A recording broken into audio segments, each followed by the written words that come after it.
And before we get started with this podcast episode, I want to thank our sponsor, Jobber. They're hosting a free online event on March 1st called Jobber Summit.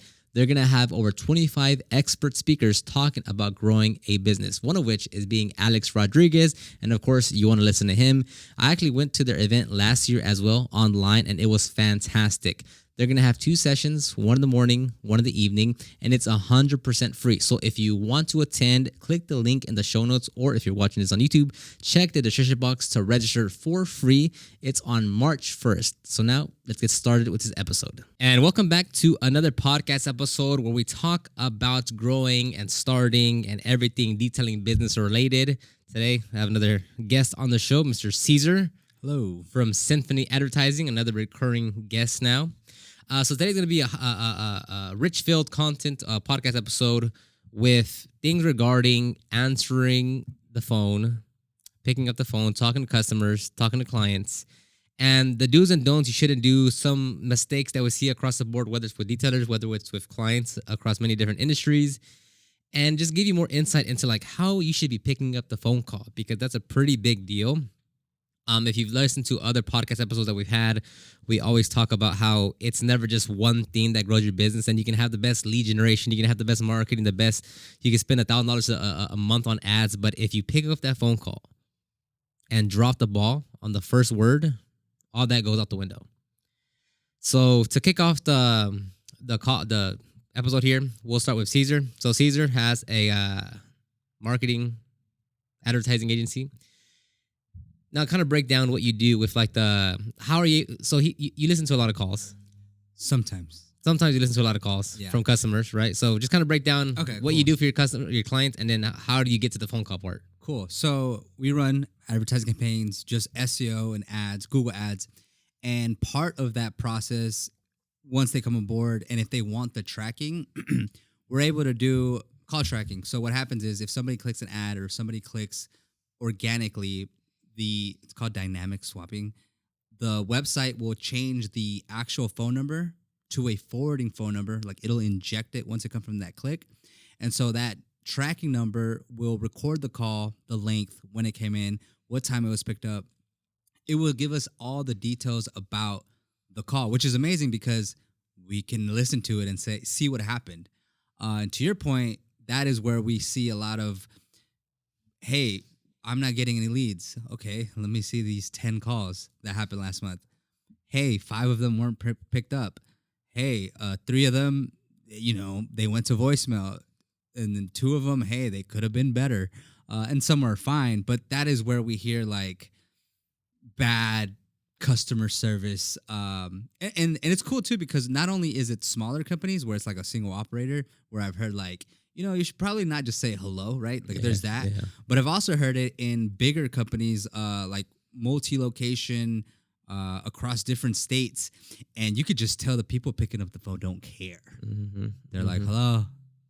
But this is like literally a corporate company where they're just transferring the people back in. And the call started with like, hey, this is the 8th time I'm being transferred over. I just need somebody to come look at this property for this reason. Yeah. And so, it's everywhere. Big or small. Yeah, and to the thing you just said is like people can hear your attitude, right? When you pick up the phone, like that's what I've been told. Like people can hear your attitude. When you pick up the call, and you're just like, hello, boom, you're uninterested, not enthusiastic, like this person doesn't care. Versus hello, it's like it's a completely different vibe of what transfers through the phone call. And you can even assume where the call is gonna go, because like, in the corporate one that gets a lot of calls across different states, like you can hear somebody pick up the phone and they already assume what that person's going to say, so they don't really listen. Let's say like it's a detailing service and every single day they get calls for a specific kind of detailing service. Mm-hmm. The person who picks up the phone isn't listening. They're just like, okay, what time? Okay, where is it at? What's the problem? Okay, you're going to go this way. Like they don't value that person's what they have to say. They're just like, what is it? That's their, I want to move on. That's their 50th time, but that's that customer's first time, which is like, you should, like, anytime you pick up the call, it's like you reset everything. It's okay, this is the first person calling me for the first time. They don't know nothing about me. So this, and they have a real problem. Like this company, they do like grit, like restaurant grit cleaning. Mhm. It's like something to do with the oils, and they have to clean it every couple months. And they'll call and they'll be like, you're not allowed to operate without getting that cleaned ever so often, or something like that. Like, it's really important. Like, you can't cook food if it's backed up and dirty. And so they'll call and be like, hey, I really need help. Like, I can't run my business if I don't have these things clean, in which I already have a contract with you. Like, it's not even so much that are new customers. Yeah, it's like, can I get on the schedule, please? It's like, I've been with you for 2 years. Yeah. Why isn't any? And then you'll even hear like, hey, you guys are supposed to come out every 2 months. That's what we signed up for. Yeah. I haven't seen you guys all year. Yeah. And so there's a lot that you can uncover by being able to track. And like, like if you guys listen to this podcast episode, we always say like, it like big or small, like these little things happen across everywhere, every industry, at every level, no matter how much you're making. Like, this thing happens where, like, going back to separating yourself, like if there's a landscape business, right? And it's like everything is the same, like mirroring each other, right? Like, one for one, it's a carbon copy of each other. But one business doesn't answer the phone. Like, it takes the customer twice to call. If they leave a voicemail, they don't get a call back. Versus the other business that picks up on the first ring, that is greeted with a happy, enthusiastic reception or customer service rep that is like proactively listening on that call. Those are two completely different businesses. Yeah. And what one can charge for one is completely different than what the other person can charge. And that's what I go back to, of like, bro, it's never just about what you're doing. It's not just about the detailing. Like, so going back to that point, we can go back to the marketing part. So to paint a bigger, a more colorful picture, is that like, if you are spending money, and like at this point, the marketing is irrelevant, right? Because like, sure, you can spend money on Facebook Meta, Instagram, TikTok, YouTube, Google. You can do SEO, organic, Instagram, TikTok, YouTube, whatever. But all that literally stops, like hits a wall. Yeah. If you don't pick up that phone call correctly. If you have that tone of like, this person seems kind of like shady, or like that person didn't look like he cared. Like, even yesterday, I went to go buy a tree holder thing for the Christmas tree. You gotta hold it up, right? And I walked up to the Home Depot, person just walking by. And I asked him a question. I was like, hey, do you guys have this in stock? And I showed him a photo of it. And he's like, I'm really not sure. But you could tell, like, he was like carelessly, like, he was walking on his phone. He's like, oh, I'm really not sure. And I was like, okay. He's like, all right. I was like, bro. I mean, I didn't like, make it, but I was like, in my head, I was like, bro, I'm not even like, with that, I'm not even gonna bother trying to like talk to you, because it's like, clearly you're not interested in what I had, what I wanted to know. Like, he literally just said, I'm not sure. Just kept on walking. I was like, bro. What the heck is this, But I'm saying that is how people run their business, and they don't know that they're doing that. And they're like, well, why aren't we getting any customers? Why aren't we getting more people booking in? It's like, bro, the way you answer the phone call is trash. And I've actually seen is like, you if you're really good at picking up the phone and being available and doing a good job, like just answering people's questions, like, you should actually be able to get feedback from your own customers, like your own detailing customers, from my own marketing customers, or whatever the business is.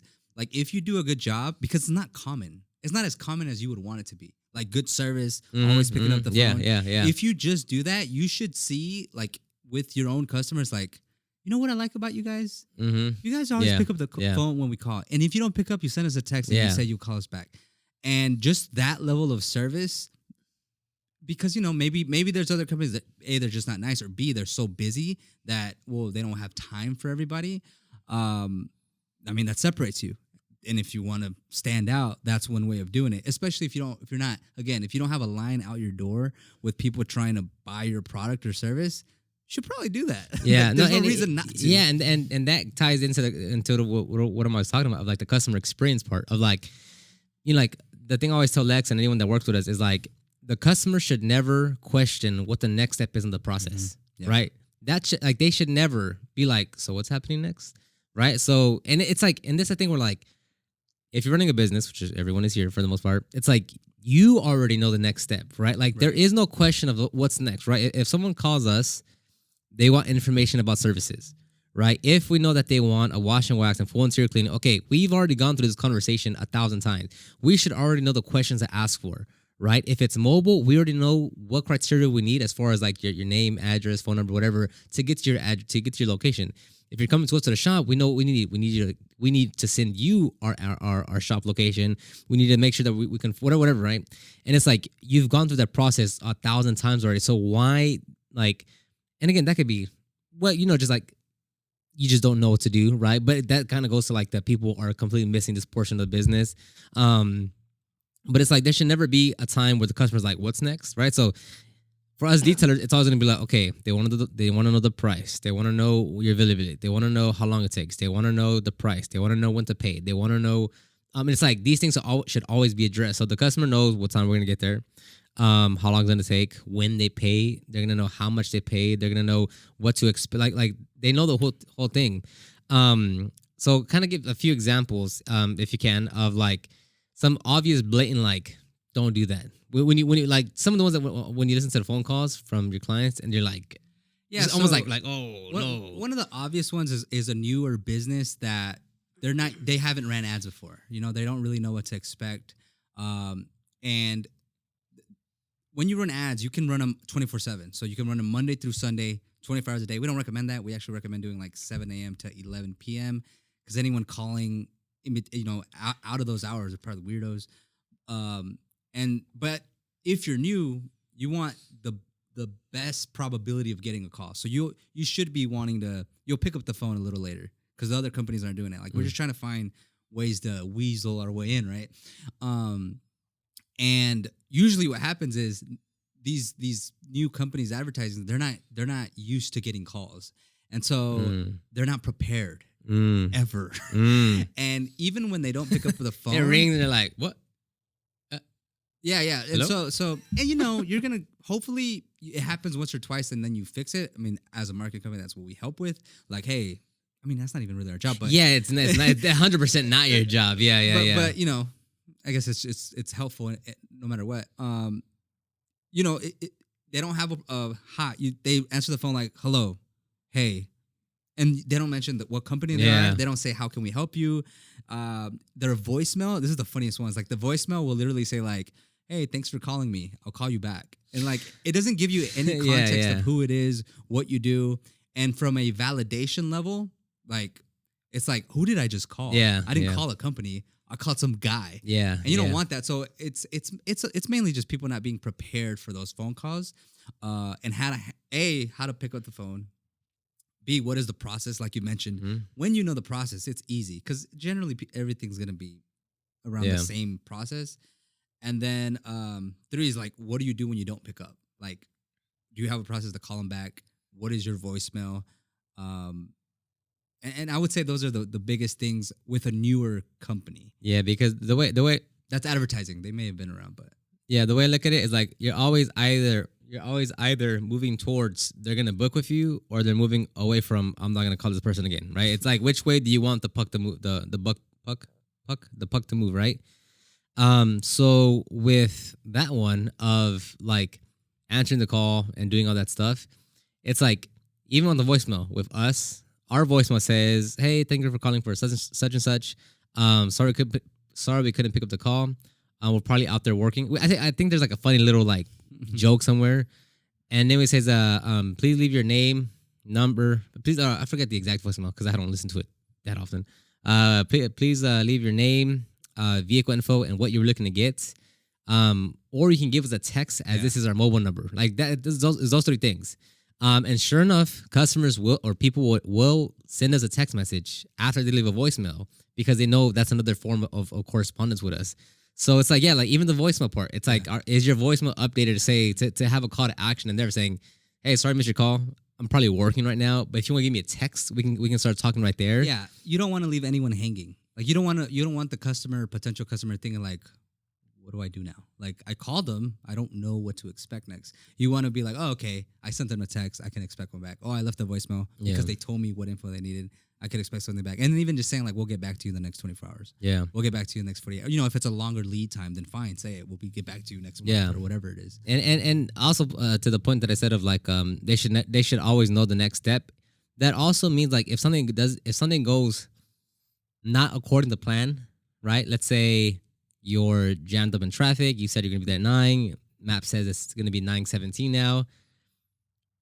If it's like 8:45, right? You don't wait till like 9 to be like, hey, customer, 9:17 now, right? As soon as you know you're going to be late, you text the customer again, say, hey, got stuck in traffic. We should be there 9:17. sorry for the delay, right? Like Yeah. even things of that nature. So another thing that I tell Lex is that like we should be the easiest to do task to complete for the day. Like of all the things that the customer has going on, Oh, I see. drop off kids, pick up kids, go to the groceries, go to the doctor appointment, go to some, whatever event. For that whole day, they should look at their list and be like, okay, boom, detail done. Right. There should be no up, down, no nothing, nothing. It should just be like, oh, it's done. Drop car off. Yeah, boom. That's it. That's it. Pick up car. That's to the first degree of what the customer should do. Look at the list and be like, okay. And move on.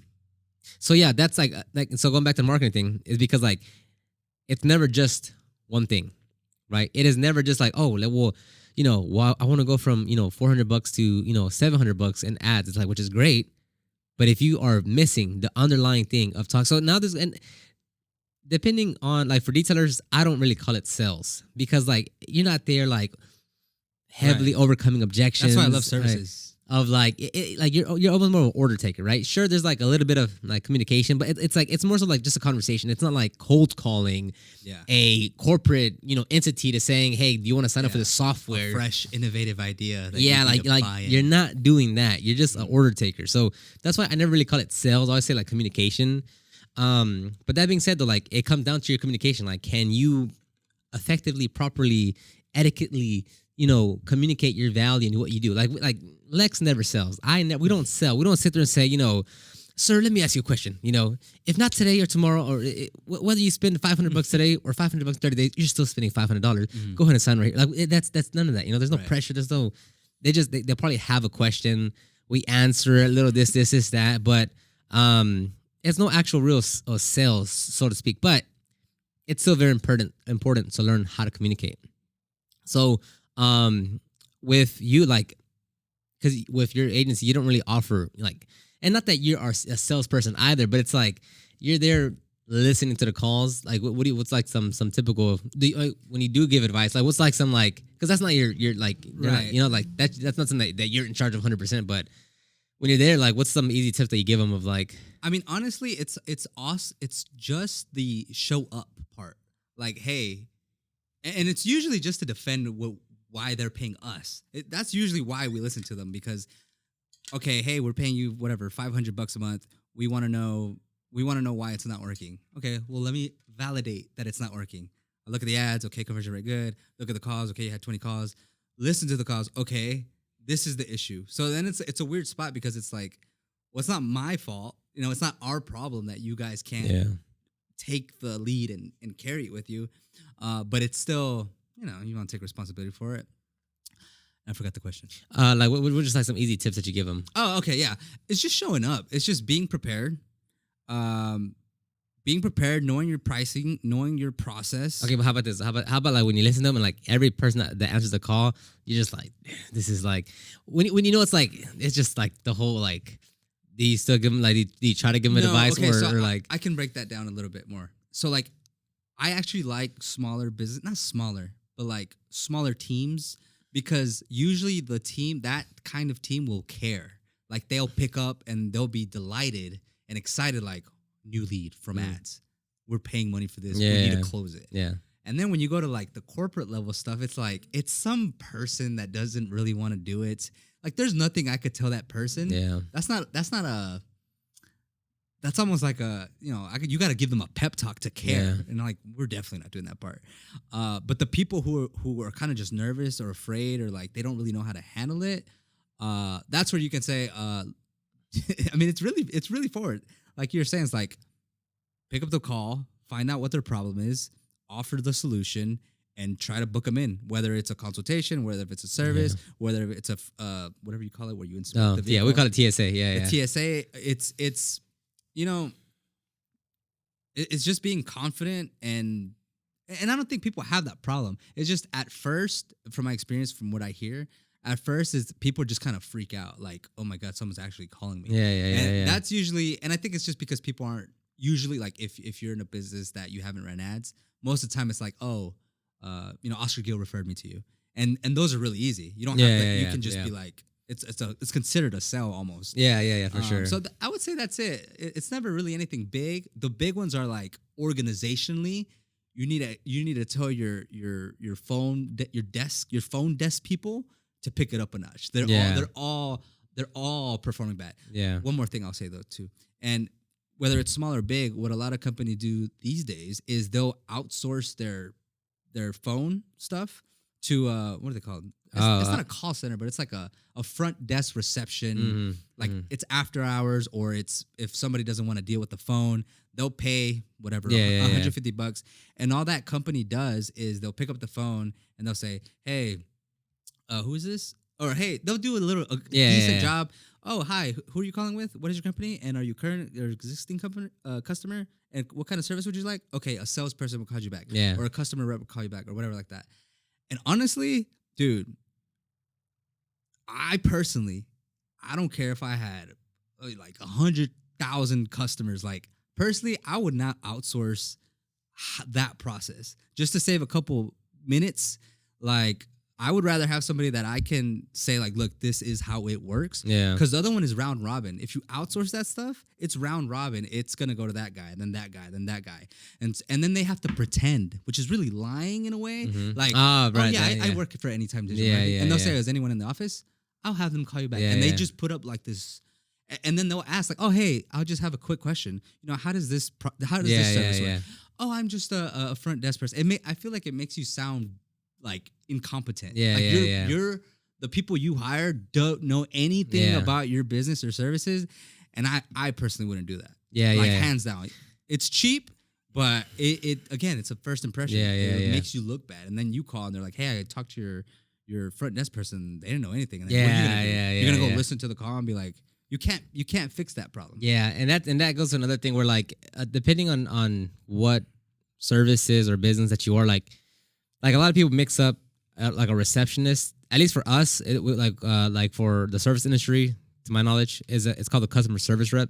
So like a receptionist, like for detailers, for landscape, whatever. Like a receptionist, like is someone that simply like, I don't know, like they just like intake information and just like keep it there. Where like whether it's a phone call, an email, it's like, okay, I received this. And I read it, I understand it, but like I'm not gonna proactively like take action on it to make that process move forward. But a customer service rep, a CSR, is more like a sales rep because like again, like I don't consider myself a sales rep, or Lex is not a sales rep, but we are like when we pick up the phone call and when we're emailing, that's like a CSR, a customer service rep. So for everyone that's like, because the first job, the first or second job that usually gives up is either you need another tech or you need someone manning the phone, right? So to those that are looking to like possibly hire someone, you got to think about it as a CSR, as a customer service rep. You don't need a receptionist, like a landscaping, whatever, given the HVAC contractor, whatever.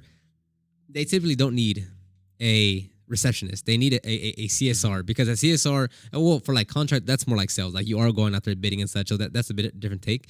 But for us, like we were looking to hire for that position for a bit, a CSR, because it was either Lex becomes like a CSR and doesn't detail as much, and we hire another detailer, or we hire a CSR so that Lex can go in detail with someone else. So that's always been like a little finicky part of how to do it. But we always kept Lex doing it. 'Cause it's like going back to your point, like that is the most difficult part of like, it is the most smallest nuanced question of like, by the way, XYZ, and it's like you can have a whole like big old book of like, here's everything that we do, and it still won't cover that one little question. And it's like that little interaction right there is what makes that customer be like, yeah, that doesn't sound too confident, like. And to the point where you guys decided to keep Lex, it's great for quality, or like you at least every time someone calls, they're getting the same person, the same not spiel, but the same journey, we can call it, versus again the virtual receptionist where like there's 80 people you might get and you don't know how they're gonna answer who, and then they'll be like, it was a woman, it sounded like an older gentleman, I sounded like a young guy, and it's like you just like they're cover-ups. Because it creates more of a disconnect, because then another big part is like you have to rely on the data or the lack of data that individual received, and then sending it over to like that actual rep. So like again, just little nuances that they might miss. And you know what they say? The person interested in services, they're like, I just went over this. Yeah, I called already. Why do I have to do it again? And it's like those small little details and that now you got to fix that. Now you got to be like, hey, I'm so sorry. Yeah, you have to yeah. start the conversation with that. No thanks. So when you're able to control the whole pipeline of the customer journey, it's like, whether it's like the same person or at least it's the same someone within your organization. It's like if they're well trained, if they know what to do, they're gonna put all the notes down in whatever CRM. They're gonna make sure that everything's appointed. They're gonna make sure that whether it's them or the other person, like when it's Lex or I, and either I have to deal with the customer, or let's say like back then, I would reply to emails, like 100% of the emails, and then Lex would take care of the phone calls. So that way we can kind of divvy up the workload of as far as communications.